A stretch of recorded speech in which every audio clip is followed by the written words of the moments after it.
Hey, what is up everyone? Welcome back to Life on the Wrist. Hope you all are doing well today. Today we're going to be looking at a very, very beautiful looking Girard Perregaux reference 7742. This is an alarm complicated piece that was produced by Girard Perregaux in the 1960s. On the onset, this reference is a fairly good looking reference, but I think the patina of this watch really gives it just a little bit of edge over some of the other 7742s that you see out there. So I'll give you guys some close-up videos about this piece. I'm very excited to do so. So without further ado, let's get into it.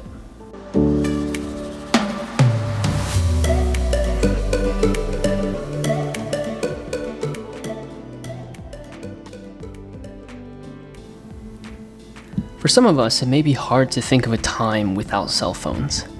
It seems like an essential to life today, and it's difficult to think about how things were done without them. This stretches to the simplest of things, like alarms on our phones that we take for granted. Before cell phones, we used alarm clocks. Many people remember electronic alarm clocks. I used one. There was one next to my bed, but there were also mechanical ones that were used. An extension of this was mechanical watches that had alarm complications, like the watch that you see in front of you today. These watches would allow the wearer to set an alarm for one specific time in the day and would ring to notify the wearer of the chosen time. There are many brands that created watches with this complication, making it a fairly competitive landscape. The Memovox from Jaeger LeCoultre, the Cricket from Vulcain, or the Tudor Advisor are some of the very well-known examples of this type of watch. But another brand, Girard Perregaux, also competed in this space, namely with their reference 7742.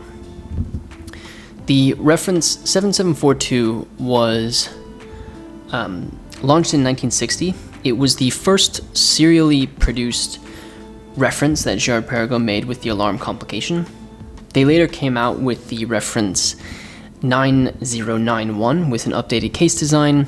They also released the 9490 in 1972 that used an updated caliber, the caliber 112. Once the quartz revolution hit, they began producing quartz-powered alarm watches and continued to release alarm complicated watches through the 90s. This reference was originally launched in stainless steel, like the watch that you see in front of you today. But, and it's believed that a total of 5,860 watches of this specific reference were produced. In 1963, Girard Perregaux released the 7742 in 18-karat gold, as well as a two-toned gold and steel case version of the watch. They also released a gold-plated case version in 1966 during the last year of production for the reference. Based on research,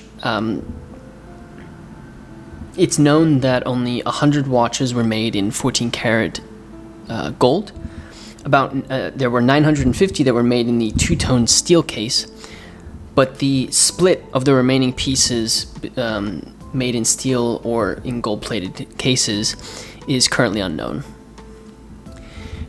The 7742 obviously has a very strong appeal, as you can see from the watch in front of you. It's a 34mm watch, this example being in stainless steel. It has these fairly long lugs that you see on this watch that angle inward, which makes the watch sit with some presence on the wrist. There are also really strong bevels, as you can see on this bottom lug here. You can see these strong bevels on the outside edge of the lugs. It's likely that this case has been polished, but the case is obviously in strong condition, kind of like it originally was produced. The watch, as you can see, features two crowns. And I can kind of show you these crowns as we sort of talk about it. It features two crowns, one to control the hours, which is this bottom lug, the hours, minutes, and to wind the mainstring to drive the movement. Apologize for the focus there. And then the second crown here, where you can see it has the signature A, is used to work the alarm complication.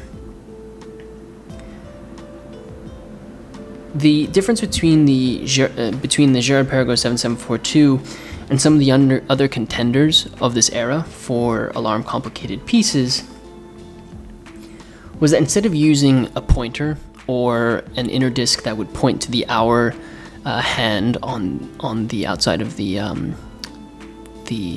dial to basically say at this time I would like the alarm to go off, there's actually a rotating disc that displays the hour on the bottom here, for which you want the alarm to go off at. So basically, you see this arrow below the word alarm, and whatever time is set on that disc is when the alarm will sound. Just some quick details about the crowns here. So if you look, you can see an A. Apologize. I want to make sure you can see this. Get the focus here. So if you look on the crown at the top, you can see an A, and that obviously indicates alarm. So it's likely that the top crown is either from a 7742 or the original crown. But if you look at the way that this bottom crown looks, you can see this sort of dome towards the outside of the dial. So it's likely that the bottom crown is a replacement. The dial of the watch is really where the magic comes from. So originally, these stainless steel 7742s had silver sunburst dials, which were really beautiful, very, very simple, and very clean. Gave the watch a really beautiful look to it. I just realized that the watch is not running. Let me wind it up for you there. So originally they had sunburst dials, which gave it a really clean look, but obviously this one has some really interesting aging to it. So I would like to get it to focus. There you go. The dial has this sort of bronze brown color, likely from exposure to moisture. As I say always, patina is a matter of personal preference. To those who enjoy patina, this is definitely a really unique dial. You can see that the watch has these applied hour markers, which have aged evenly with the dial. So we can say that there probably hasn't been a lot of work done on the dial of this watch. The Girard Perregaux name is printed on the dial in black, as well as the alarm and Swiss made down at 6 o'clock. The alarm wheel is white, which you can see down here. It's white with blue text. There are other 7742s where the alarm wheel has black text. This one just has the blue text. What I really like about this is pairing this watch with this sort of brown cognac strap. Really brings out the beautiful dial color, which I think is such a unique part about this specific 7742. And if you compare it to other 7742s, is almost in complete contrast to the silver sunburst dial that it originally came. The alarm complication is something that I've covered at length on Life on the Wrist, but I'll kind of give you a quick overview now because it uses a very similar mechanism to repeater watches. I often say that it's a really underappreciated complication. This reference runs on the caliber 11-09 movement. This caliber is the definition of workhorse. The watch is based on the caliber AS 1475, which is constructed really nicely. This base movement was introduced in 1954 and produced until 1974 by a company called A. Schild. A. Schild was an e-Bausch and movement maker founded in the 1890s and operated from Grenchen in Solothurn in Switzerland. Their movements were used by many brands, including the likes of Jaeger LeCoultre and Favre Loewe. Unfortunately, the quartz revolution really hit A. Schild really hard, and they were forced to merge with other watch manufacturers to survive. So you have this base movement that has now been created, it has been used to produce the caliber 11-09, but the movement hasn't really been modified too heavily by Girard Perregaux from the base movement. The base movement remains fairly similar to that. The movement remains pretty similar to that of the base movement, except the fact that Girard Perregaux obviously placed their name and their serial number onto the movement. The alarm hammer sounds great. I'll play it for you shortly here. Just like a cricket when it goes off, as it hits the metal piece that surrounds the movement that allows for this complication to be a thing. So what you have to do is obviously wind top crown to wind up the ability for this alarm to go off. And then what you can do is what I'll do here is I will whoops. Just realized that the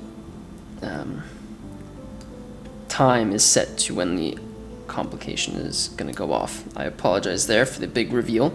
I will quickly wind it up here for you one more time so that you can hear it.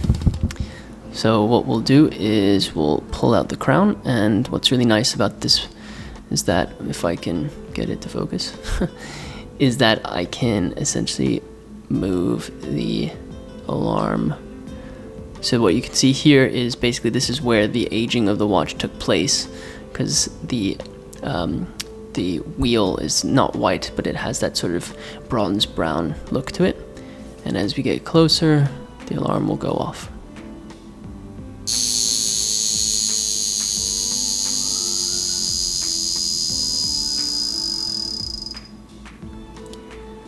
And that is how the complication works. So obviously it's going to work in the opposite direction. I would set the alarm, and then obviously as time elapses it would cross paths with when the alarm was set, and that would be the indication of when the alarm would sound. So compared to other alarm complicated watches of this era, this reference 7742 really could be described as a no-nonsense watch. Oh, I forgot to put it on my wrist for you to see. Give me 1 second here, so you can see sort of the size. As I mentioned, I think the lugs are, the way the lugs are angled, as well as, you know, they're I wouldn't maybe describe them as chunky, but I would describe them as, you know, a little bit on the larger side. I was not going to put the strap on, but apparently I'm going to need to. The way that they have angled the lugs inward, as well as made the lugs nice and quite large, allows the watch to sit quite nicely on the wrist. 34 millimeters. I mean, 34 millimeter stainless steel watch is a pleasure to wear in any setting, and I think this is absolutely no exception to that. So compared to other alarm complicated watches of this era, the 7742 could really be described as being a no-nonsense watch. The case design and the dial layout are very utilitarian, and the movement is a really reliable and well-produced movement. And so when you're comparing it to other alarm complicated pieces, you might find that this would be boring to some people. But luckily for this watch, I think the patina on the dial of this piece is really what makes the watch stand out compared to other 7742s, but also to other alarm complicated pieces. The patina really gives the watch a lot of personality, and it's something enjoyable to look at, especially when it's on your wrist. It epitomizes the idea that what we go through, or in this case, where a watch adventures to, and how it deals with the adventure, gives us life, which I think the majority of the time is what makes it worth it. I hope you enjoyed taking a look at this Girard Perregaux reference 7742. It really is a beautiful piece. I really enjoyed researching it and documenting its history, especially given the really unique bronze brown dial of this piece. I think it pairs so well with this cognac strap. It's such a pleasure to look at, and it's such a pleasure to have on the wrist. As always, there'll be an article on lifeonthewrist.com for you to read about this piece, so be sure to head over to lifeonthewrist.com if you want to check that out. Be sure to follow us on our social media accounts. You'll see pictures of this piece crop up on our Instagram and Facebook and all those places, so be sure to follow us there. There'll be links in the show notes, in the description of this video for all of that. if you want to take a look at it. Let me know in the comment section below what you think about this piece. Would love to hear your thoughts. And share this video with a friend who might be interested in watches. Be sure to subscribe, like, comment, all that stuff. It really does help me out. With this said, guys, thank you so much for watching this video, and until next time.